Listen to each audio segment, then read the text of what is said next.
तो बेटा आज हम इस वीडियो में पढ़ेंगे अवतल दर्पण के द्वारा प्रतिबिंब का बनना। तो अवतल दर्पण के द्वारा प्रतिबिंब के बनने के लिए 6 प्रकार की मुख्य स्थितियां दी गई हैं और इन मुख्य स्थितियों में वो 6 प्रकार कौन कौन से हैं उनको हम पहले एक किरण आरेख पर समझेंगे। तो चलते हैं, सबसे पहले 6 स्थितियां कौन सी वो पहले हम जान लेते हैं। पहली स्थिति है कि जब वस्तु अनंत पर हो। ठीक है, तो इस स्थिति को जानने के लिए हम सबसे पहले जो है चलते हैं किरण आरेख पर। तो एक हम लेते हैं लेंस अवतल दर्पण।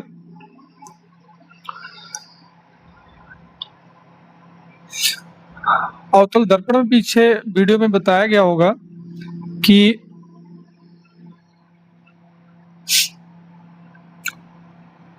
बीच में पतला यानी धंसा हुआ और किनारों पर उभरा हुआ होता। ठीक, ये हो जाता है हमारा अवतल दर्पण। और इसके मध्य यानी कि मुख्य अक्ष एक रेखा होती है जिसको हम हाईलाइट कर रहे हैं, ये मुख्य अक्ष हो गई। ठीक है, और हमने लिया क्या है, अवतल दर्पण। अवतल दर्पण। ठीक, हम किस पर बात कर रहे हैं, अवतल दर्पण। दूसरा हमारा कौन सा दर्पण था, उत्तल दर्पण। तो हम आज इसमें पढ़ेंगे इस वीडियो में अवतल दर्पण के द्वारा प्रतिबिंब का बनना। और अवतल दर्पण की जो पहली स्थिति है, अवतल दर्पण के द्वारा बनने वाली जो पहली स्थिति है वो कौन सी है, जब वस्तु अनंत पर हो। तो हम पहले ये देख लेते हैं कि कौन कौन से मुख्य बिंदु होते हैं। तो पहला मुख्य बिंदु जो हमारा है वो हम कोई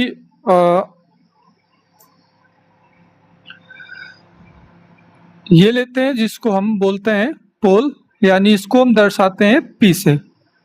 ठीक है, पोल को हम दर्शाते हैं पी से। और उसके बाद जो है आता है अवतल दर्पण का वक्रता केंद्र। तो वक्रता केंद्र को दर्शाने के लिए हम सी चूज करते हैं। वक्रता केंद्र को दर्शाने के लिए सी। और वक्रता केंद्र और पोल के मध्य पाया जाता है फोकस बिंदु, जो कि वक्रता यानी कि त्रिज्या का आधा होता है। वक्रता त्रिज्या का आधा होता है और इसको हम व्यक्त करते हैं एफ से। ठीक है, एक बात याद रखना, दर्पण में हमेशा जो है वस्तु को बाईं तरफ रखते हैं, यानी कि दर्पण के बाईं तरफ। तब 3 बिंदु हो गए, एक वक्रता केंद्र, दूसरा फोकस और तीसरा पोल, जिसको ध्रुव बोलते हैं। ठीक, अब पहली स्थिति क्या है, पहली स्थिति है कि जब वस्तु अनंत पर हो।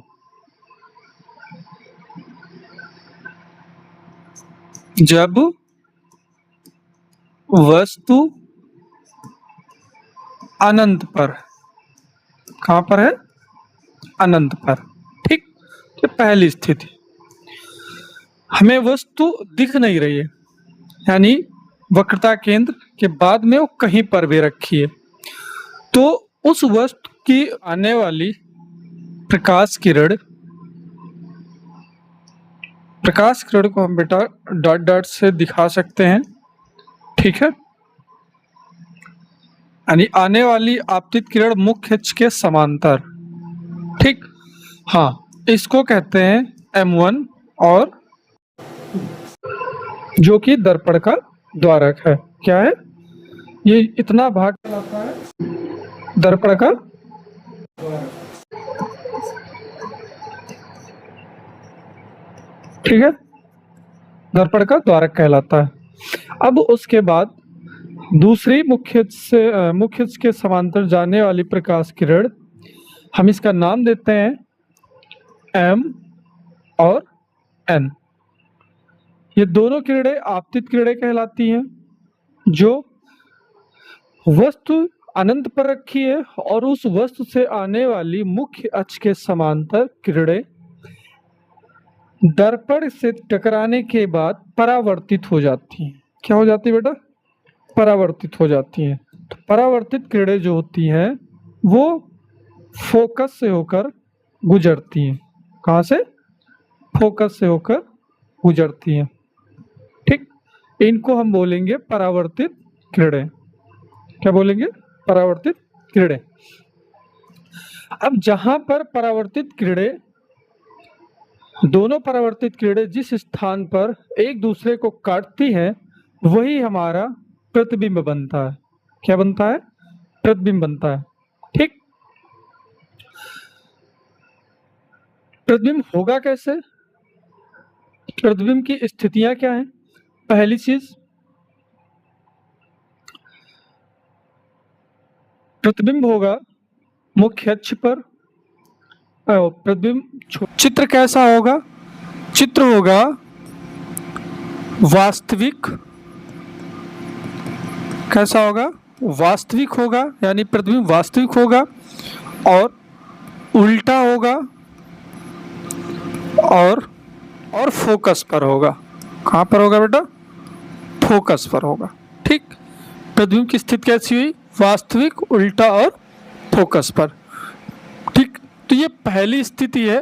पहली स्थिति में हमें सिर्फ इतना ही करना, जब वस्तु अनंत पर रखी हो और उससे आने वाली मुख्य अक्ष के समांतर किरणें दर्पण से टकराने के वो मुख्य फोकस बिंदु पर एक दूसरे को काटती हैं। तो ये बिंदु के समान हमें जो है, यानी कि बड़ा छोटा की बात करें तो बड़ा छोटा यहाँ पर नहीं हो रहा है, यहाँ पर सिर्फ एक बिंदु के समान प्राप्त होगा। प्रतिबिंब कैसा मिलेगा? बिंदु के समान। ठीक, यानी कि छोटा, बहुत ज़्यादा छोटा। ठीक है ना? तो ये हो गया तुम्हारा जब वस्तु अनंत पर है। अब दूसरी स्थिति की बात करें बेटा, तो दूसरी स्थिति में हम क्या करेंगे? अब वस्तु को क्या करें? खिसकाते हुए लाएंगे। दूसरी स्थिति क्या है हमारी? जब वस्तु अनंत और वक्रता केंद्र के मध्य हो। वक्रता केंद्र के मध्य हो। ठीक है, दूसरी स्थिति है। तो हम वस्तु को क्या करेंगे? अनंत से खींच कर लाएंगे। ठीक, तो उसके लिए हमें क्या करना होगा? सबसे पहले ले लिए उत्तल दर्पण। ठीक है, उत्तल दर्पण में हम दर्पण तभी बनाएंगे जब इस पर उभरे साइड में कलाई लगेगी। तो ये हो जाएगी M1 और ये हो जाएगा M2 और ये हो जाएगा पोल, और ये हमारा जो है वक्रता केंद्र, ये हमारा F यानी कि फोकस बिंदु रेडी हो गया। अब बात क्या है? अनंत और वक्रता केंद्र के मध्य यानी बीच में। ठीक, तो हम बीच में ले आएंगे। तो हम यहाँ पर कहीं दिखा सकते हैं क्या? वस्तु। ठीक है, वस्तु हमने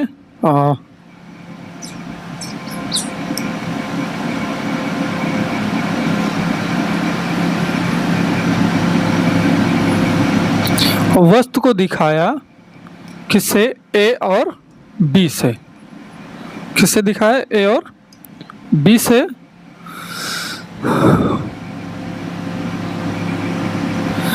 अब वही प्रक्रिया सेम करेंगे जो पहली स्थिति में किए थे, बस प्रतिबिंब थोड़ा सा अलग हटके मिलेगा। प्रतिबिंब अलग हटके क्या मिलेगा? वस्तु से समांतर, यानी वस्तु से आने वाली किरणें मुख्य अक्ष के समांतर जाएंगे। इसके जाएंगे मुख्य अक्ष के समांतर।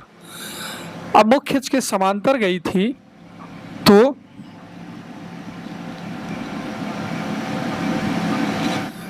वापस यानी परावर्तित होने के बाद अब दूसरी किरण दिखा देते हैं इसी वक्त। तो ये हो गई एक किरण और दूसरी जो जाएगी, दूसरी किरण बेटा वक्रता केंद्र से होकर के गुजरेगी। तो वक्रता केंद्र से जाने वाली सभी आपतित किरण वापस उसी मार्ग में आती हैं, वापस उसी मार्ग से आती हैं।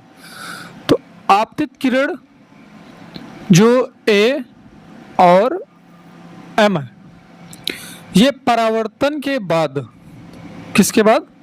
परावर्तन के बाद फोकस बिंदु और वक्रता केंद्र के मध्य होकर के गुजरती है, ठीक। लेकिन दूसरी किरण जो ए और एन है, ए और एन वक्रता केंद्र से जाती है, दर्पण पर टकराती है और टकराने के बाद उसी मार्ग से वापस आती, क्योंकि ये वक्रता केंद्र से गुजर रही है। अब इनका कटान बिंदु जो मिल रहा है वो ये हो रहा।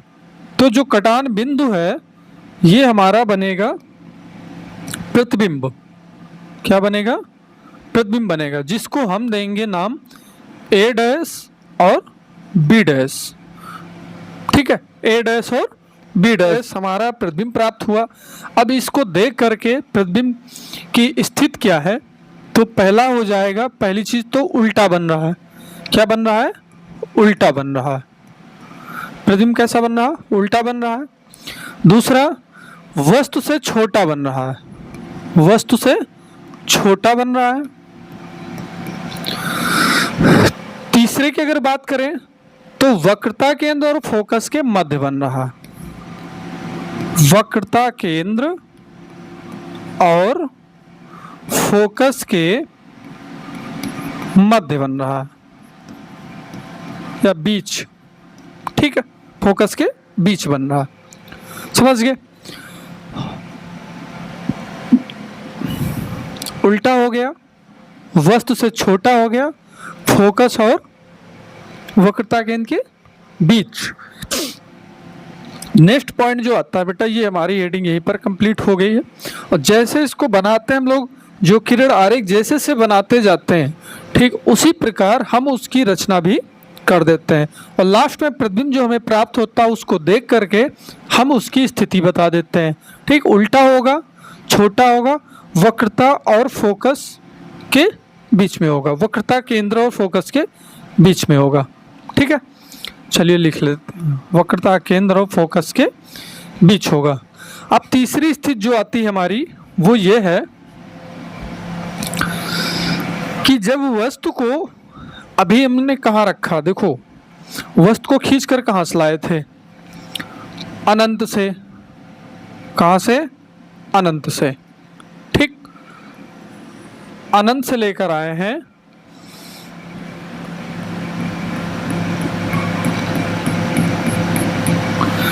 अनंत से लेकर आए वक्रता केंद्र और अनंत के बीच में। अब वस्तु को लेकर आएंगे वक्रता केंद्र पर। कहाँ लेकर आएंगे?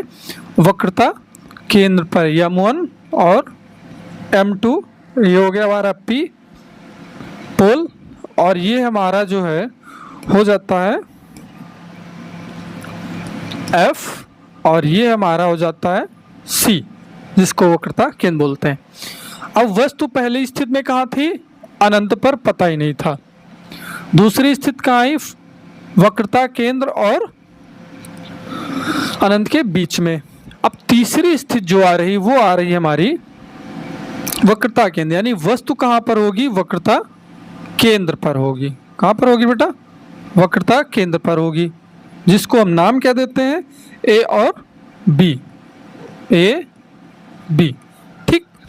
अब वक्रता केंद्र से चलने वाली जो भी प्रकाश किरण होंगी, यानी कि आपतित किरणें जो भी होंगी जो दर्पण से टकराती हैं, वो ऐसे कुछ जाती हैं। कैसे? ऐसे, ठीक। तो टकराई कहाँ पर? M पर। कहाँ पर टकराई? M पर। ये आपतित किरण हो गई, ठीक। आपतित किरण हो गई। अब ये जो है एक मिनट, परावर्तित किरण फोकस से होकर के ये गुजर गई, ठीक है। अब दूसरी किरण जो जाएगी वो फोकस से होकर जाएगी। कहाँ से? फोकस से होकर जाएगी। एक मिनट, ये फोकस से होकर के जा रही दूसरी किरण। तो फोकस से जाने वाली जो भी किरण होगी, यानी आपतित किरण जो फोकस से जाने के बाद दर्पण से टकराती है एन बिंदु पर, वो परावर्तन के बाद मुख्य अक्ष के समांतर आएगी ये। ठीक, तो ये हो जाती है परावर्तित किरण। और ये हमारा जो चित्र प्राप्त होता है वो ए डैश बी डैश, ए डैश बी डैश, यानी जो प्रतिबिंब मिलता है ए डैश और ये हो जाएगा बी डैश। ठीक, ये हमारा प्रतिबिंब होगा। कब? जब वस्तु कहाँ होगी? ये तीसरी स्थिति थी कि जब वस्तु वक्रता केंद्र पर होगी, वक्रता केंद्र पर होगी, तब प्रतिबिंब कैसा होगा? तो प्रतिबिंब जो है पहला वस्तु के बराबर होगा, क्योंकि वक्रता केंद्र पर बन रहा है, तो वस्तु के बराबर, वस्तु के बराबर होगा। दूसरा उल्टा होगा। क्या होगा? उल्टा होगा। तीसरा वक्रता केंद्र पर होगा, वक्रता केंद्र पर। कहाँ बनेगा प्रतिबिंब? वक्रता केंद्र, यानी कि सी पर बन रहा है, वस्तु के बराबर बन रहा है और उल्टा बन रहा है। ये हमारी है तीसरी स्थिति। अब चौथी स्थिति जो आएगी, पहली स्थिति ये हो गई अनंत पर, दूसरी स्थिति वक्रता केंद्र और अनंत के बीच में, तीसरी स्थिति जो हो गई हमारी वो वक्रता केंद्र पर हो गई। अब चौथी स्थिति जो होगी वक्रता केंद्र और फोकस के मध्य होगी। ठीक है, और पांचवी स्थिति होगी हमारी फोकस बिंदु पर, छठी स्थिति होगी पोल और फोकस के मध्य। कहने का तात्पर्य हुआ जितने भी इसमें क्रमांक अल्फाबेट दिए गए हैं, इनकी दूरियों का आधा और बिंदु पर जो है वस्तु खिसकती जा रही है दर्पण की ओर। तो जैसे जैसे वस्तु दर्पण की ओर खिसकाई जा रही है, वैसे वैसे प्रतिबिंब जो हमारा बन रहा है फोकस से शुरू होकर के और पीछे अनंत की ओर जाएगा। ठीक है, जस्ट अपोजिट है। अब चलते हैं चौथी स्थिति पर, जो कि वस्तु कहाँ पर होगी? वक्रता केंद्र और फोकस के मध्य। तो चौथी स्थिति लिख लेते हैं बेटा, देख लेते हैं चौथी स्थिति क्या है।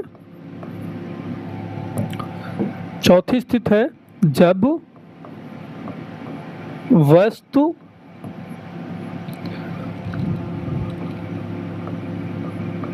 वक्रता केंद्र और फोकस के मध्य या फोकस के बीच में हो। ठीक, तब प्रतिबिंब कैसा बनेगा? तो सबसे पहले उठाते हैं अवतल दर्पण, मुख्य अक्ष। अब ये दर्पण तो तब बनेगा जब इसमें हम कलई लगाएंगे। तो कलई लग गई भाई। नाम क्या रखेंगे इसका? M1 M2। ठीक, सबको याद ही हो चुका कि कौन सा बिंदु क्या कहलाएगा। नहीं याद है तो याद करना पड़ेगा। ये हो गया P और ये हो गया हमारा F और यहाँ पे मान लिया C, बाकी अनंत। ठीक, अब क्या करना है? वस्तु को हम रखेंगे कहाँ पर? जब वस्तु वक्रता केंद्र और फोकस के मध्य। तो 1 मिनट भाई। ठीक, वस्तु कहाँ है? वक्रता केंद्र और फोकस के मध्य है। तो अब इससे आने वाली आपतित किरण दर्पण से टकराने के बाद कहाँ? ये हो गई आपतित किरण जो दर्पण के M बिंदु पर टकराती है, जाएगी फोकस से होकर वापस जाएगी।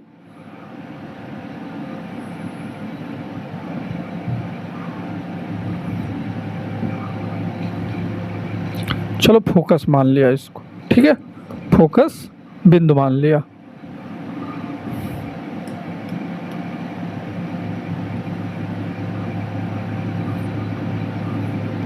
ये हो गया फोकस बिंदु, यानी कि फोकस पर गुजरती है। अब फोकस से गुजरने के बाद जो दूसरी किरण है जो फोकस से ही जाती है कहाँ, दर्पण के एन बिंदु पर, दर्पण के एन बिंदु पर, ये दर्पण के एन बिंदु से वापस होने के बाद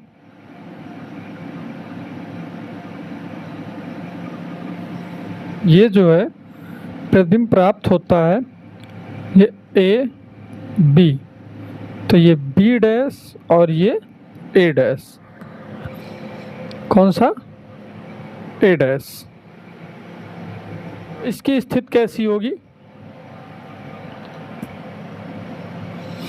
तो इसमें जो दर्पण की स्थिति है, सॉरी प्रतिबिंब की स्थिति जो है वो पहली स्थिति ये है कि उल्टा बनेगा, प्रतिबिंब कैसा होगा, उल्टा। दूसरी ये है कि वस्तु से बड़ा बनेगा, प्रतिबिंब कैसा बनेगा, वस्तु से बड़ा। तीसरी ये है कि वक्रता केंद्र और अनंत के बीच बनेगा, वक्रता केंद्र और अनंत, अनंत के मध्य, ठीक, अनंत के मध्य बनेगा। बात समझ में आ गई बेटा। अब उसके बाद जो है नेक्स्ट हमारा जो है पॉइंट है, वस्तु को हम खिसकाकर कहाँ पहुंचाए हैं, चौथी पांचवी स्थिति जो हमारी फोकस पर है, कहाँ पर, पांचवी स्थिति जो हमारी होगी वो फोकस की होगी, किसकी, फोकस की। तो जब वस्तु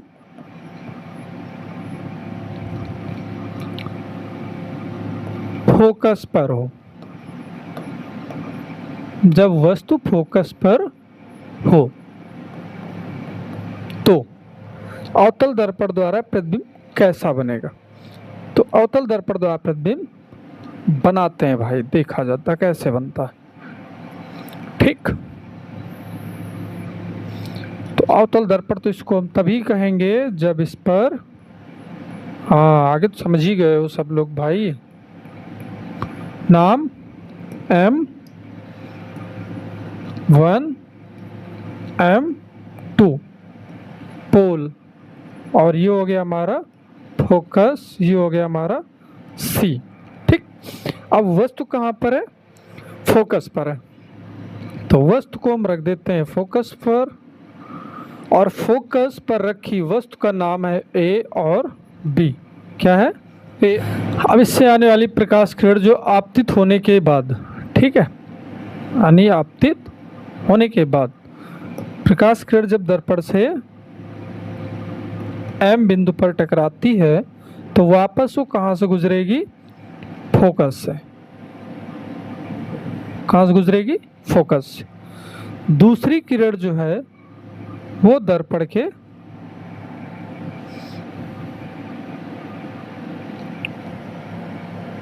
टकराती है, दर्पण के, ये आपतित किरण और ये आपतित किरण, ठीक। ये आपतित किरण M और N। अब इस किरण को हम जब आगे बढ़ाते जाते हैं तो परावर्तित किरण जो हमारी होगी वो ऐसे वक्रता केंद्र से गुजरती है, और वक्रता केंद्र से गुजरने का मतलब हुआ कि इसका जो प्रतिबिंब प्राप्त होगा वो आगे काफ़ी दूरी पे जा कर के कटान बिंदु मिलेगा, तो जहाँ पर कटान बिंदु मिलेगा वो अनंत। तो इसमें जो स्थितियाँ हैं वो चित्र प्रतिबिंब कैसा बनेगा, एक तो उल्टा बनेगा, कैसा, उल्टा। दूसरा अनंत पर बनेगा, सॉरी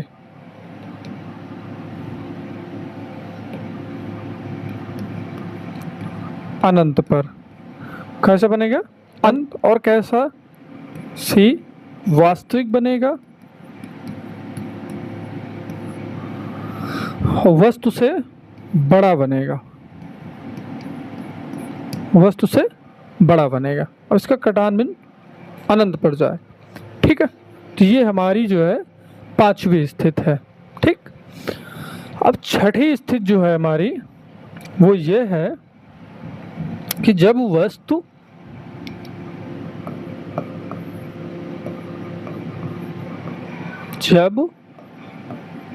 वस्तु फोकस और कहाँ पर होगी? ध्रुव के बीच में, ध्रुव के बीच में। ठीक, तब कैसा प्रतिबिंब प्राप्त होगा? तो अवतल दर्पण खींच लिया, बन गया नाम M1 M2 और मुख्य बिंदु इसके क्या है? पोल। एक मिनट,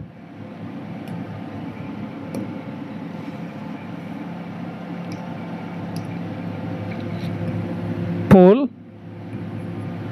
F C। अब वस्तु कहाँ है? ध्रुव और पोल के, सॉरी फोकस और पोल के मध्य। तो पोल हमारा ये है, तो वस्तु हमारी यहाँ पर। ठीक, वस्तु A और B। अब A और एक तो आपतित किरण ये गई, ठीक, आपतित किरण ये गई। ये आपतित किरण टकराने के बाद गुजरेगी कहाँ से? कहाँ से गुजरेगी? फोकस से। कहाँ से? फोकस से। ठीक, फोकस मान लेते हैं। और दूसरी किरण जो है ये M हो गई और दूसरी जो है N। ठीक, ये N हो गई। अब ये परावर्तित जब होंगी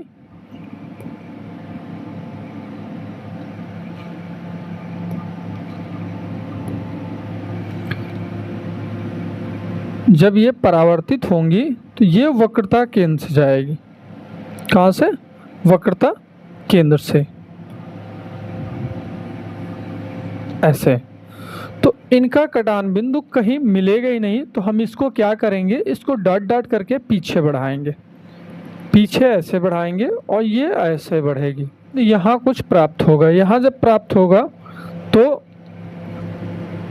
इसको हम यहाँ पर मिलाते हैं, ये तो ये A डैश और B डैश,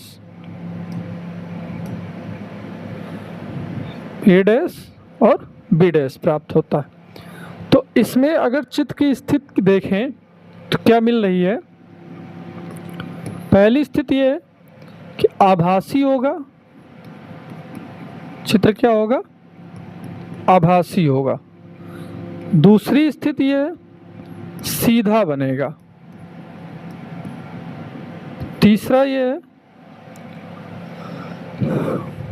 वो बड़ा बनेगा।